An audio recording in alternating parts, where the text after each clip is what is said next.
Hey guys, it's Daniel, licensed therapist. Okay, strap in for this one, boys, because we have two of the biggest brains on YouTube. So Andrew Huberman recently had Peter Attia on his podcast, and if you turn off the sound, it looks like a couple of buff bros just talking. And if you don't know Peter, he's a medical doctor. He went to a couple small schools called Stanford and Johns Hopkins. The Asian moms are salivating. And he talks a lot about disease prevention and healthy aging. So when it comes to medical stuff, there's not much I can say. But in this clip, Peter talks about emotional health with Andrew. And well, your guy's the pro when it comes to emotional health. And he wrote a book called Outlive, the Science and Art of Longevity. And they talk about this chapter he has about mental health and mental wellness. So let's get into it and see if he has anything good to say. So several times during our conversation today, you alluded to quality of life. And one of my favorite segments in your book, indeed, the segment in your book that I believe could be its own entire book of tremendous value, is the section on emotional health. If you could just share with us a bit of what inspired you to include that section. Was this, for instance, based on communication with your patients? To what extent it was based on your own life experience? And then maybe we can drill a little bit deeper into what's contained in those chapters and what really constitutes emotional health. Well, I mean, I think that chapter of the book, which is a pretty long chapter, it's the final chapter as well, is certainly different from all of the others in that there's no confusion about expertise, right? I think in the other chapters, I at least try to come across as having some knowledge on the subject matter, and I'm writing them most often as, quote unquote, the doctor, right? Whereas I think that last chapter is much more about an experiential side of my knowledge acquisition, and therefore really it comes across more as a patient. I gotta say, I really appreciate that. He didn't have to say it, but it seems like he went out of his way to do that. And it indicates to me that he really does have a respect for psychology. Early on, when psychology was being established as a field, it was seen as less reputable than the other hard sciences and the medical field. And it was sort of fighting for its legitimacy. And because of that, what we were trained to do as therapists is defer to medical field. And I don't disagree with that. We were taught to see if there was a medical explanation for the symptoms that we were seeing. And we're supposed to ask the client to rule those out first, to get a medical checkup. So as a therapist, like I said, it's something I do appreciate him saying, but it is something that I would expect from someone in the medical field. Let's keep going.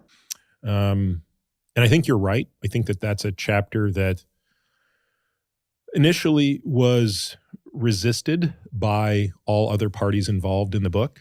So my co-author, my editor, everybody else sort of felt like this is interesting, but it's a separate topic. If you want to write about this, you should write another book about it. But it doesn't really belong in this book. I disagreed for two reasons, and ultimately, I guess my opinion prevailed. The first is I didn't want to write another book. So not including this in this book to then write about it in another book was not something I was interested in doing. But I think more importantly, I do think that this book is about much more than how long you live. And while we have talked about and will talk about in the book, that is, how cognitive and physical health are just as germane to quality of life as they are to length of life, this other piece of emotional health, it's potentially the most important of them all. It's also the hardest to define, but without it, none of this other stuff matters, right? So there's, infinite lifespan. If you're miserable, means nothing. Might even be worse. That would be a curse, right? You could argue, how could you punish somebody the most, allow them to live forever and be miserable? Is there there's a Greek god, Tithonus. Yeah. Tithonus? Yeah. Okay. He was granted immortality. It's a bit different. He was granted immortality, but without a health span, basically. So he aged forever. Dreadful. Yeah. And this would be dreadful too, right? Wise words. And I agree. I mean, how could you not agree? I think everyone would agree with that. And once again, I have to give credit to Peter for thinking about life as a whole, not just the physical part. And like he says, he's someone who has an authority in the medical field, and that's where his expertise lies. And so to stay within that and to talk about only that, I think would be completely acceptable. And actually, it's something that I would expect. But it's something that he felt like was so important that he fought to have it in his book. And you know what that indicates to me? That I think that Peter is not just a smart man. I feel like he's a very wise man. And do you know what wise people do? They subscribe to this channel. It'll make you wiser.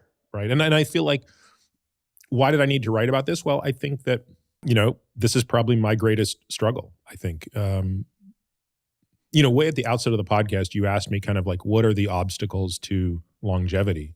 And that got us down a path of some very black and white things. But when I look at a patient, I create a dashboard.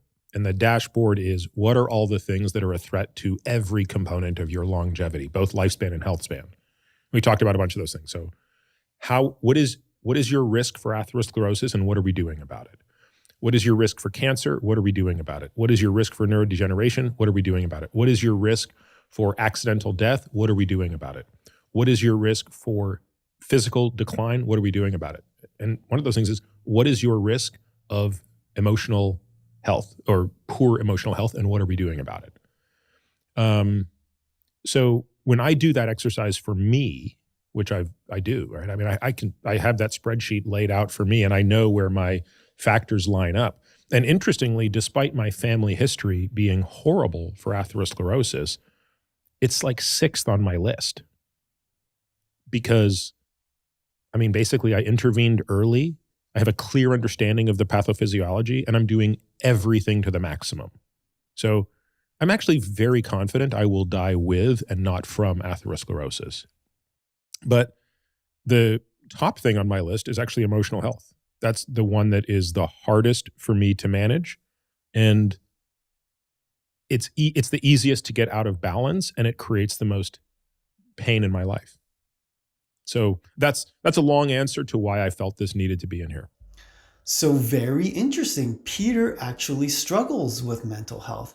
And typically when someone struggles with something, if it's an area of weakness, they tend to stay away from that. And that's why you see a bunch of buff guys with chicken legs. So one thing I really respect is how he has the insight to recognize his weakness in mental health and the ability to analyze and realize its importance to his well-being, and then simply the cojones to attack the problem and face it. Once again, I think it's very impressive. And the thing is, there are some people who are just naturally very strong at mental health. Just like there are some people physically who are strong and they're jacked and they're fast and they don't even work out. It's just natural. It's just genetics. And there are also those people who are just naturally genetically predisposed to be fat or predisposed to be weak. So Peter's genetic predisposition is to be weak in mental health, but he realizes that and he works really hard at it. And that's something that I have to respect. Well, in the book, you go into very honest detail about some of your journeys through and challenges with emotional health and paths to overcoming those. Maybe we'll get into those a bit, but before we do, how should we define emotional health? This to me seems like one of the most difficult areas to calibrate oneself. Like even just measuring emotion is tricky. Language is the dissection tool for psychologists, psychiatrists, and indeed for all of us. How are you doing today? Great, or I'm miserable, or I'm depressed. I mean, it means such different things to different people. Obviously, suicide being the far end of we presume misery. I mean, there are instances of manic suicide, but depressive misery. But setting that aside, I mean, how should we evaluate, think about, and communicate emotional health to ourselves and to the relevant people that could potentially help us Yeah, well, you're we need right. it. It's very difficult, right? And so much of what goes into this book is about things that are much easier to quantify. It's very, I could sit here and talk for days about all the ways we quantify, from the histologic to the gross of each of these diseases, genetically, all of these other things. With emotional health, it's far more vague. And I don't even attempt to come up with a definition, right? I can tell you things that make up components of it.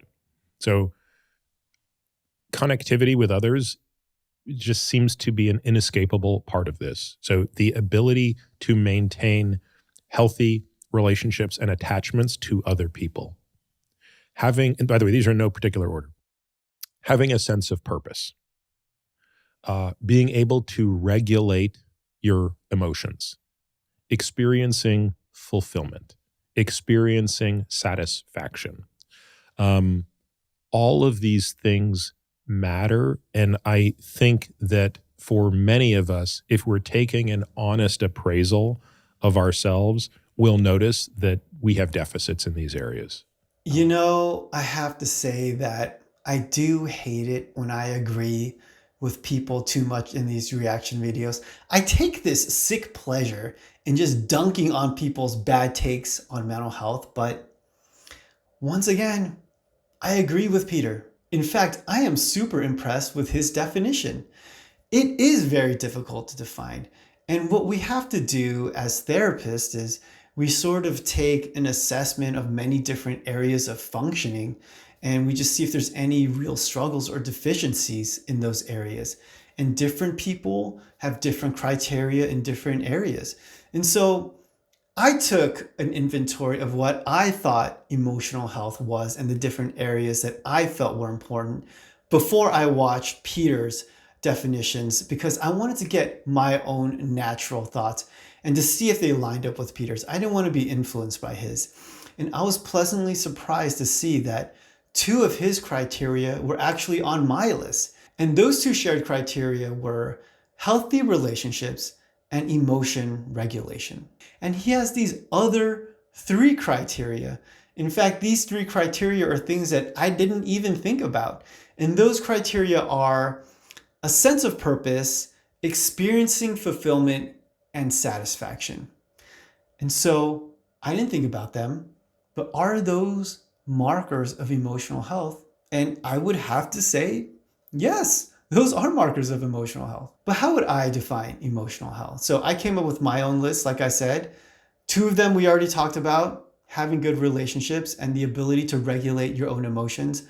But on top of that, I would add positive internal dialogue, positive and empowering narratives, internal locus of control, resilience when bad things happen, metacognition, the ability to control your perspectives, positive self-identity, and basically just emotionally functioning the way that you want.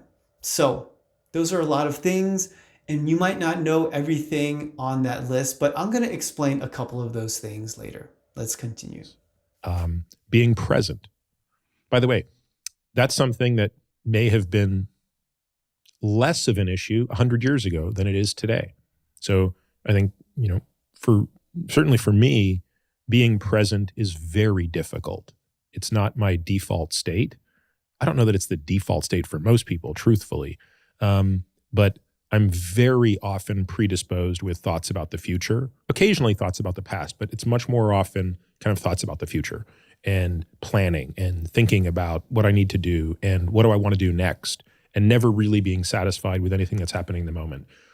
So I have to work hard to kind of overcome those things. And I'm sure you can appreciate this, but when you are present, you generally are in a much better frame of mind. Mm-hmm. Yeah, there's an interesting study. I think it was initially published by Dan Gilbert's lab, one of these long-term happiness studies that was published in Science magazine that pinged people for their level of happiness, unhappiness, presence, or lack of presence multiple times throughout the day. This was in the early years of smartphones. So this is around 2010, 2011. So the technology wasn't as good as it is now, but it was good enough to do this in a very large number of people. I forget how many, but it's certainly more than 10,000. And that number is, I'm stating it intentionally low. And what they found was, regardless of whether or not people were doing something they enjoyed or not, boring to them or not, the degree of presence to what they were doing was a stronger predictor of their happiness in that moment and overall than was anything else. And also a fairly rare feature for most people. So it seems like it's something that we do need to work at perhaps nowadays, as you point out, more than we perhaps had to in our ancestral past. These boys talk about being present, and rightfully so.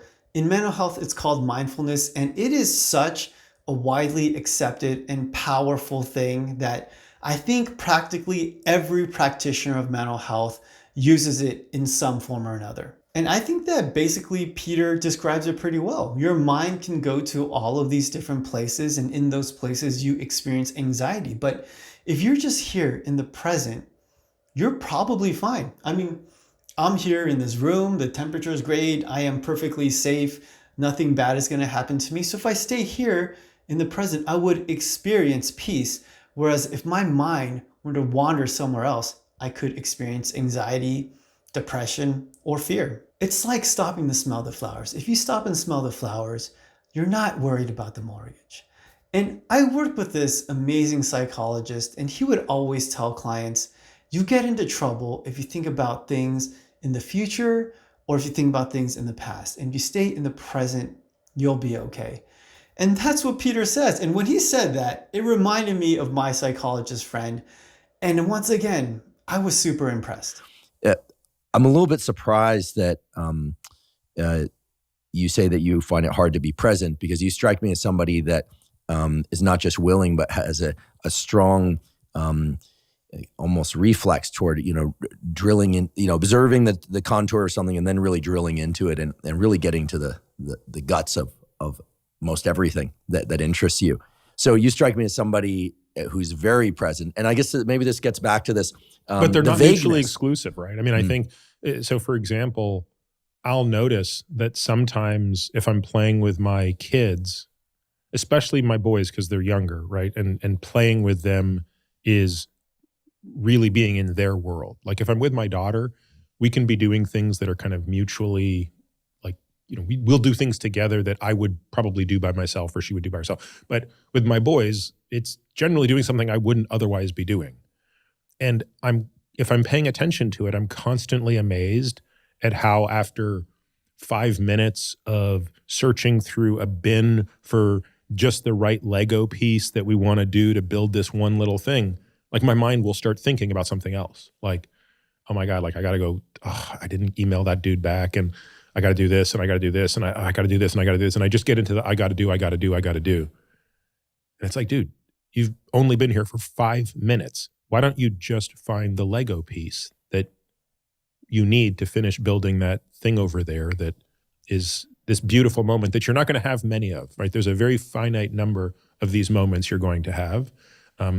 So you want to savor every one of them. So again, I don't think I'm alone in that. I think a lot of parents, for example, can relate to that.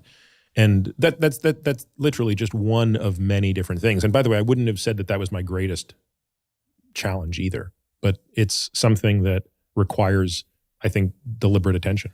I love how Andrew says he's surprised that Peter struggles staying present. And is there a better compliment than that? To take a weakness that you have, you work on it to the extent that someone observing you thinks that it's a strength. I think that's pretty awesome. And I want to comment on a couple of things that I've observed about Peter that directly come from my list of emotional health. First of all, he says that he would catch himself thinking about the things that he has to do when he's doing something like playing with Legos. And I would say that that's a pretty normal thing to do. People have things on their mind, they have stresses, they have a checklist, and to go to that place when doing something like playing with Legos with your kid is completely natural. But you know what is not natural? It's to think about what you're thinking about. And that is what we call metacognition. You're just thinking about your thoughts and your thought process. People are out there just living their lives, and basically what they're doing is the programming that they've received is running in the background, But what Peter does is he looks at that programming and he actually analyzes it. And that leads to the second thing that he does. He shifts his perspective. After analyzing the way that he thinks, he determines that it's not who he wants to be and it's not the way that he wants to think. It's not producing the thoughts that are going to benefit him and the behaviors that he wants to exhibit. So what does he do? He shifts his perspective. He looks at what he's doing and says, I need to place more importance on something else. I need to look at this moment with my child as fleeting, as something that I want to cherish and I want to be there for. Because I'll tell you this, it is very easy to say, why am I spending time building Legos when I have 100 things that I have to do? And so he starts the reprogramming process. And it is a process, it doesn't happen overnight, but he does it. And I think that that is very impressive. And I guess that's the word that I would use when I'm talking about Peter and when I'm reacting to everything that I've heard in this segment. Impressive. I think it's impressive on how he has insight into himself. It's really cool how he just applied himself and the amount of work that he's clearly done on himself. And the results, I feel like they speak for themselves. So very impressive. I'm impressed. Well, that's my reaction to Peter, guys. I hope you enjoyed it. If there's anything you want me to react to, leave it in the comments down there. Thanks for watching, you guys. I'll see you next time.